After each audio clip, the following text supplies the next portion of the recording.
So in this video we will be covering the track tab that appears when you select the piece of track in Anyrail. So let's just go and see the options that we have available in this track tab and how we can use them to better design our layout. So let me select any track. I'll just select this piece here. These are all flex tracks that I used in this layout, so you are free to use any kind of tracks you want to use, but I just use flex tracks for this purpose. So let's select any track and just go to the track tab here, which is just appeared here. We will go from the left to the right and we'll select all the options. Some of the options are very obvious ones, like the delete and rotate and things, but we'll just quickly see all of them. Okay, so the delete option does, it just kind of deletes the track, the selected piece of track. Okay, it will be deleted. The next option is a glue. What glues does is that it will just glue the track to its position, like the way that you do in your actual layout. Once you finalize the location of the track, you just use the glue and you just mount the track for. But why you use the glue here is because once you have a big layout that you're designing and you are creating sections for your different districts, then you can just select everything and just say glue, and you won't accidentally select or move the track pieces in that section. So that's very handy feature to have. Okay, I'll just quickly unglue that track. Next option is rotate. So just click on it and just set the angle you want. For example, if you want to flip the just to rotate the track to make it vertical, you can just make it like 90 degrees and it will rotate to 90 degrees of angle. Or you can also use these very quick buttons down there to use different angles. Okay, I'll just cancel for now because I don't want to rotate this track. The next option is a flip option. So flip is also like a mirroring. So let's just use flip here, and here we have this flipped track. The next one is called elevate. Now this is also very simple function where you want, let's say, this piece of track to be elevated or to be on a different altitude. Then you can do that by just selecting the track, click on the elevate and enter the elevation. Like let's say I want to go for 2 units of elevation. Okay, now nothing happens because to see the elevation we need to go into the 3D view, and then we can see how much that elevation affected the layout. So to do that, we will just go to the home screen and select 3D view. Okay, so this 3D view is what Anyrail generates for us automatically. Anytime you want to, you can just come and see your 3D view. Not all options are available in 3D, but most of them are available. So here we have this piece of track which we selected and elevated to the altitude of 2, which is very handy when you have different elevations, different altitudes in your layout. You have train going from the ground level to maybe on a mountain ride or something like that. Then you can use this elevation function. So let's quickly go to the layout 2D view and we'll select that. Now if you don't want the elevation, you just want your plain track, and you go to the elevate, you don't have the option to get back to the original level.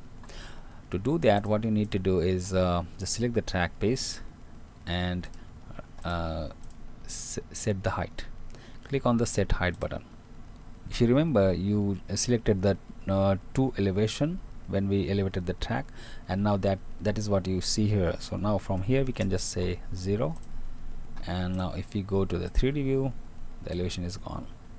So to set the elevation, you can set it from the elevation button, which is this one, but if you want to remove the elevation, you have to do it from the set height tab. That's what my understanding tells me to do. That's as per my understanding, that the elevation function doesn't remove the elevation, because it is meant to add elevation only. It is not to remove the elevation. Or maybe you can do it if you know that the track is elevated to let's say right now, if I go to the 3D view, it's a plane, no elevation. I select the track, I go to elevate, I add elevation of 2. Okay, go to 3D view, see it is elevated. Now I want to remove elevation. I can just go to elevate, say -2. Okay, go to the 3D view, it is removed. So if you don't know how much elevation I added to the track, then you need to go to the set height button, and from there you already know how much elevation is added there. Okay, but if you know that it is on elevation of 2, then you can remove it from elevate button as well. So but I found that the set height option is much better than using this elevate option. Anyway, let's move to the next one, which is this layer function. So what you can do is to go to the just deselect the track, and you will see this layer button here. Just click on that. Okay, and let's make a new layer. Let's say I'll just create 2-3 layers here, and I'll rename this to tracks. Okay, now if I want the default layer is layer 1, so everything that you create will be created on the default layer. But if you want to move it to the any other layer that you created, you can do that by just selecting this track and clicking here and selecting the layer that you want it to be. So for me, I want it to be on the tracks layer. So here we have, if we just use the display or show button here, we can hide or show the track from the layer, because the layer can be hidden or the layer can be shown. So yeah, if you familiar with the layers, if you like to work with the layers, I highly recommend to use the layers, because then you can quickly isolate things, and it is much easier to understand the big layouts. So okay, let's go and move to the next functions, next buttons on our track tab. So the next buttons are also very obvious ones that we normally use in the Word or Excel or kind of any 2D design software, where multiple things on each other, and you want to prioritize one object to be displayed before the other one. So for example, if I have this track overlapping on the other tracks here, okay, so right now it looks like that this top, this selected this red sleeper track which I have here is on the top of this track here, which is on the below of this. So if I want, I can just select this and send it to the back. Now what happened is that it selected the track and it just send it to the way back. So we don't want that. We just create undo, and we just select and send backward, which I think will just send backward. Yeah, so it will just send it to one layer back, not layer, but it will just send it to one object back to what it has behind. So let's click on that and just bring it to front. Okay, so let's say I send it to way back to the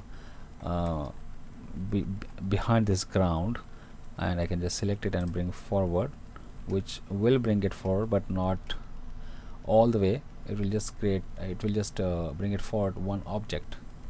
And if I bring to front, it will so send to back will send it to the extreme back, so it will be the last object in the visibility stack. And when you bring it to front, it will be the first object in the visibility stack.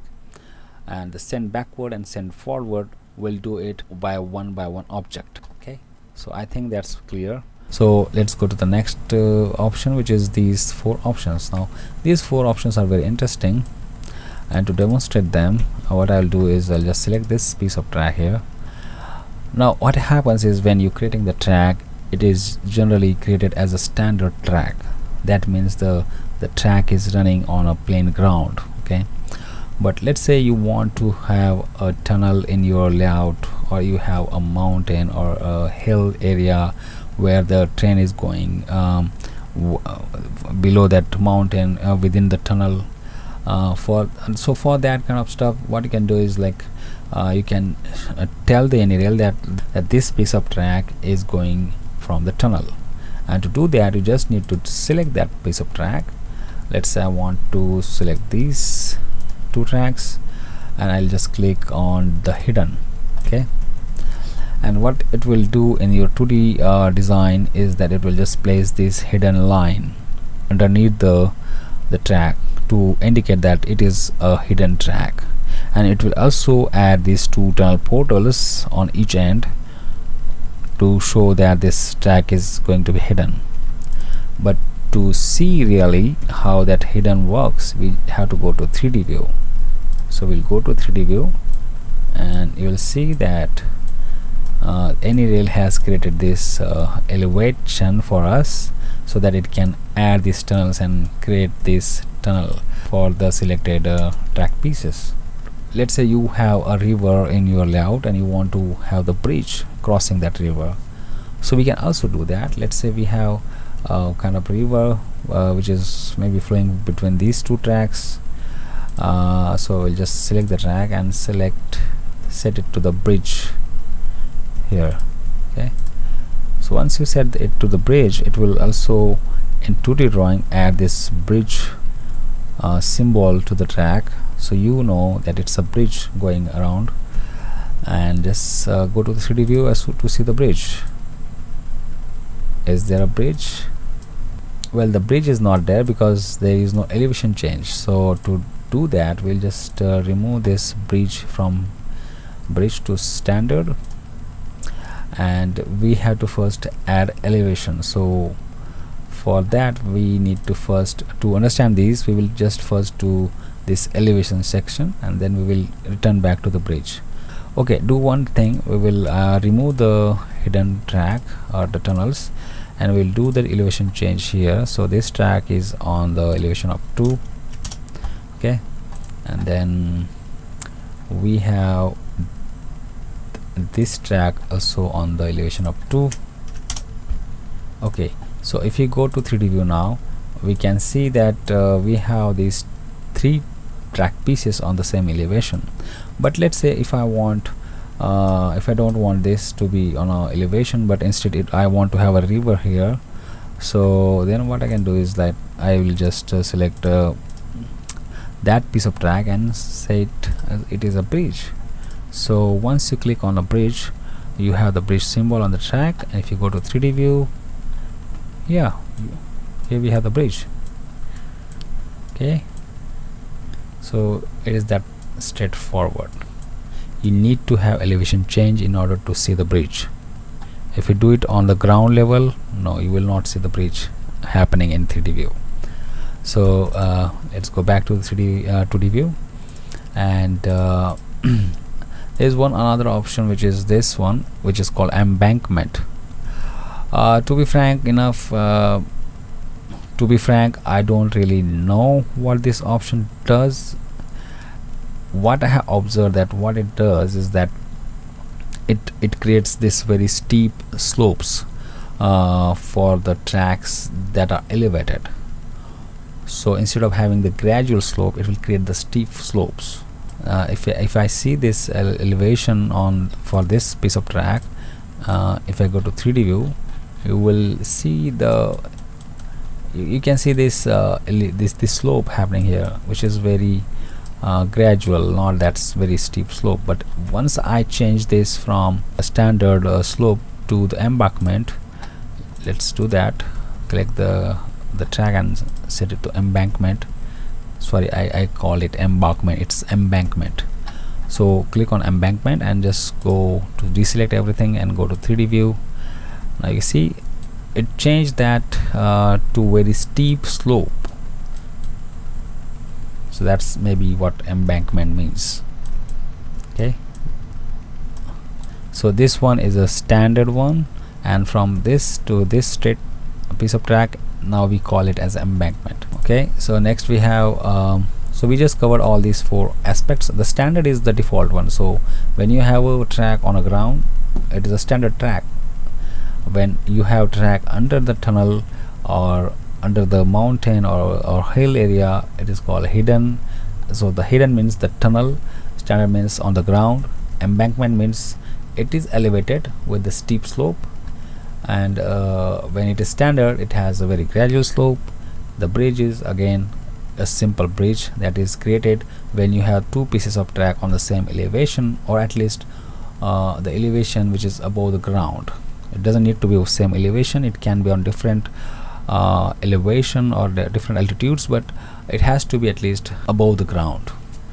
Okay, now the next option we have is this one, which is called extend selection. When you say extend selection, it will select all the tracks that are connected together. So click on the extend selection, and you have all these tracks selected. So that what the extend selection does. Select stretch, it is again the same thing. It will select it till the time till the end point. So select stretch, this selects everything that is connected. It may not be a loop, but at least these are the tracks that are connected together. Now there is one option which is called a select section, but that is going to be available only when you select a track which is a part of the section, which we don't have yet. We don't have any sections yet, so that option is not available. Now disconnect is also a very simple option. If you have this tracks that are connected together, like on this loop we have this all tracks connected together, but let's say if you want this track to be removed, this space here, you can select it and just say disconnect. So now it is freed from that loop, it's a separate piece. Okay, so the next option is add isolators and remove isolators. So the isolator is where you tell Anyrail that you have the sections which are isolated by, maybe I think this option is used to electrically isolating the tracks, where in your actual layout you want to have different electrical connections for your DCC bus. If you are using block detectors, then you can do the wiring for different blocks and use the block detectors for that section. So for that purpose, I think we can use isolators to visually see, differentiate between these two different blocks. So you just have to select the track and add isolator. What it will do is just it will add these 2 points here. So if I click on this and select isolators, it added these 2 points here, these triangles. So these are telling us that this piece of track is it has a isolated electrical power. Now if you have 2 tracks, you have the up line and down line which are running parallel, then you can use the change direction button here to show what direction the track is going. So if you have 2 tracks, one track is going to the left and one is going to the right, in other words upline and downline. So just right now there is no symbol that indicates what direction this line is going. So if you want to, you can just click on this and it adds this triangle which is now showing that the track is going to the left. Or if you get a change, if you want to change the direction, you can click on the change direction again and it will change it to the right side. You click on the button again, it will just remove the change direction icon. It is very handy when you have the parallel tracks, that way you are not confused between the directions. So next button is lock height. Go to 3D view. Okay, we have these tracks here elevated, so I can just go to this one, select this one and this one and say lock height. Anyrail will place these green end points to indicate that these are the locked height sections, sorry, the tracks. Let's say I want to go and change the height now. I don't have any option unless I unlock the height. I cannot go right click and change the height. The option is disabled. So this is handy if you want to just prevent any accidental height changes to your tracks. So right now I'll just unlock these 2 track pieces. Okay, The next option is also we already discussed. It is going to set the height of the track.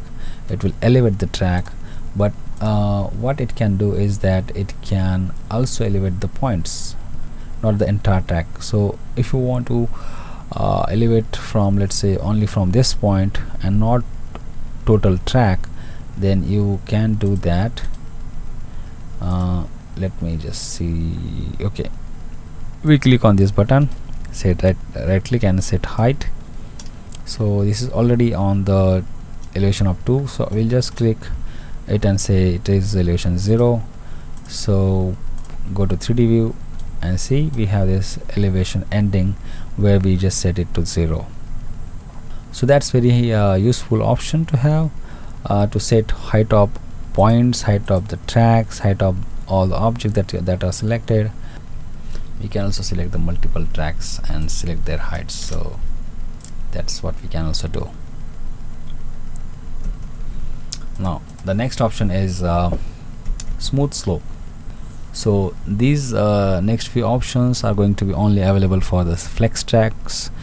If you are using normal tracks, then these are not going to be used and will not be available.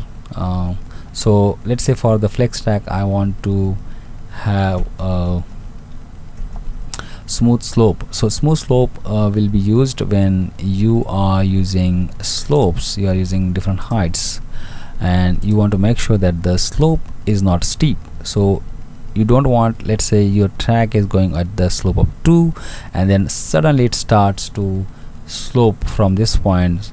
So let me show you in the 3D view what it does, but before that we need to again change the height of this part here to 2. Now deselect everything, go to 3D view, and okay, we also need to select the height, set the height of this point to 2.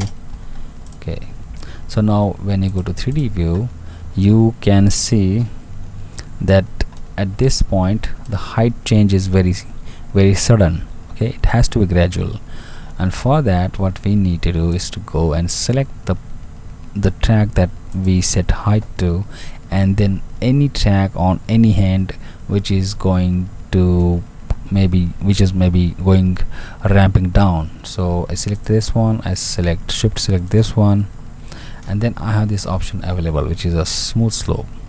So I just say smooth slope, I go to 3D view. Now I have this very smooth slope happening here. Okay, so it will do little bit height change for the track to make it smooth, but that sudden slope is not there now. The next option is label. So you can add labels to your tracks if you want to. You can just give them the names which you can maybe use for your drawings or anything you want to. You can have a name for each track, so that you can do from the label option here. I don't use it that much, so okay, but that is there. So the next one is for the flex track only. Straight flex is used when you have the flex track and you want to set the height of the flex track. Let's say I have this 30 inches flex track and I want it to be 50 inches. I can just set the length from here. Okay, I can set the length for the straight flex track. If I have to curve the flex track, I want to curve this flex track to some angle. So if I go and click on the curve flex, what this will do is that this will change the angle of the track by the given radius, and this will also change the length of the track. So it may just adjust it to the given within this given 2 parameters. So it will adjust the length, it will change the angle, it will change the radius. So for example, if I wanted to have a maybe a 45-degree angle track and by the radius of 12, so here we have it changed the length of the track to fit it between that length and the radius that we gave it. So if you have a particular scenario where you know exactly how much radius you need and for the track to curve, from one point to the other, then you can use this option. But if you're using flex track, I don't really want to do this way. I'll just use the flex track. Let's undo that. I will just use the flex track. I'll just use these points to flex it to the point I want. The next option is the easement flex, which is very tricky to understand, but I'll show you by the diagram how it works. It works by easing the flex by the given parameters. So for example, I have this angle which is maybe, let's say, 200, and then I have the I have the angle of, let's say, 30, and I want to use a radius of maybe 150. So by giving these two parameters, I will have this track to curve on the left side. Okay, so it adjusted the height and the radius, and accordingly it just gave me this piece of track, which is very long, by the way. Let's do undo, set the easement to maybe angle, we set it to maybe, let's say, 10 degree, and radius is maybe 100. Do it again, and okay, here we have this easement.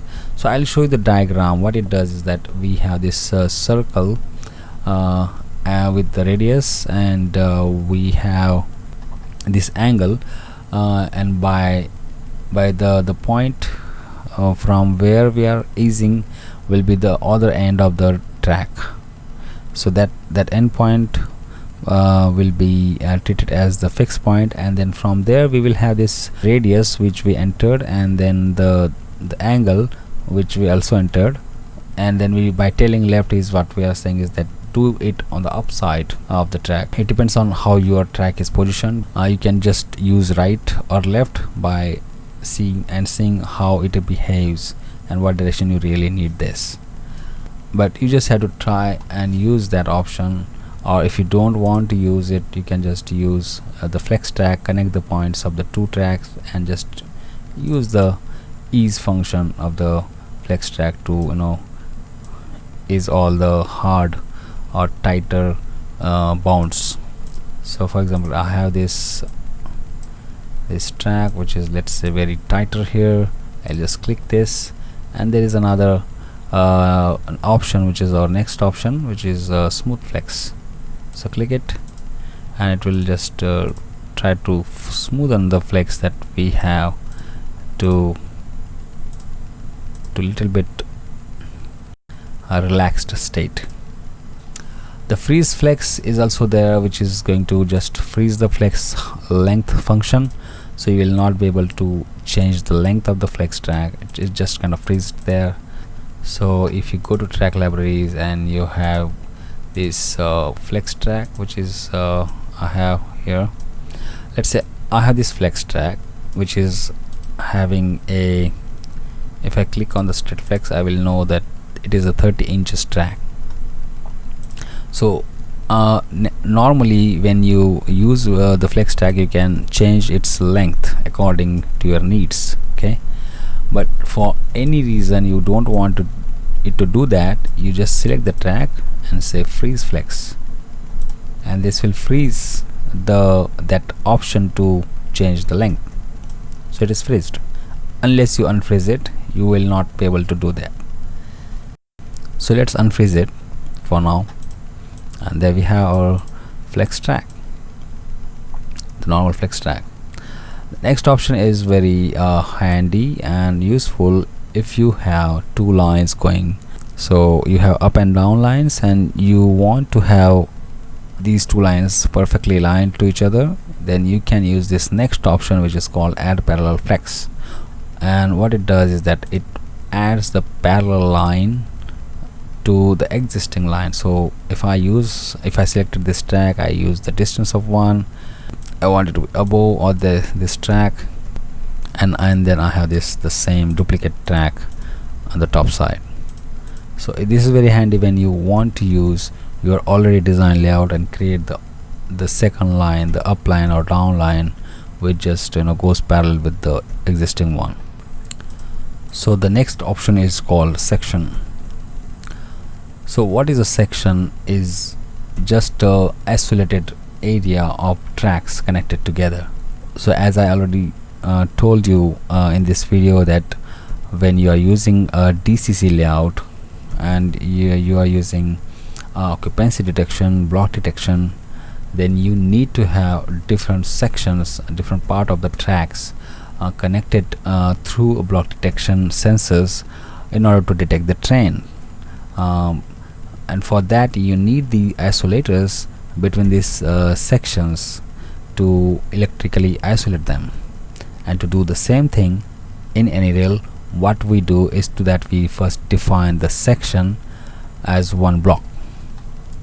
So let's say I want to create these tracks as one section. So I'll just select them and say create section. So what this will do is it will add these isolators at the end of each track that are part of the same section. It will not add any triangle here because it is already end of track, so it doesn't make any sense of adding isolator there. But it does add isolators where the section is connecting to the other section. And to visually understand the different sections, we can also double click on the track to select all the tracks within that section, and we can go to the colors and maybe select different colors like orange for in this case for this section.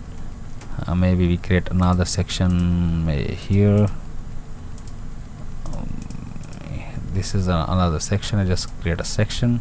I can also give a name to the section, so this is called section 2 and this is called section 1.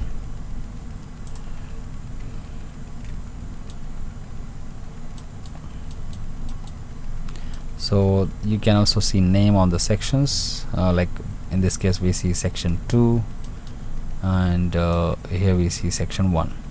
So that is how you use the sections and isolators to define their boundaries. So okay, I hope you have understand all the options that we have to use. If you like the video, just hit the like button, subscribe to channel for the more videos. We will have more videos on Anyrail coming up, and we will also have some more videos on our layout update. Till the time, you just enjoy these Anyrail videos. So we'll see you in the next video. Till then, goodbye and have a good day. Bye.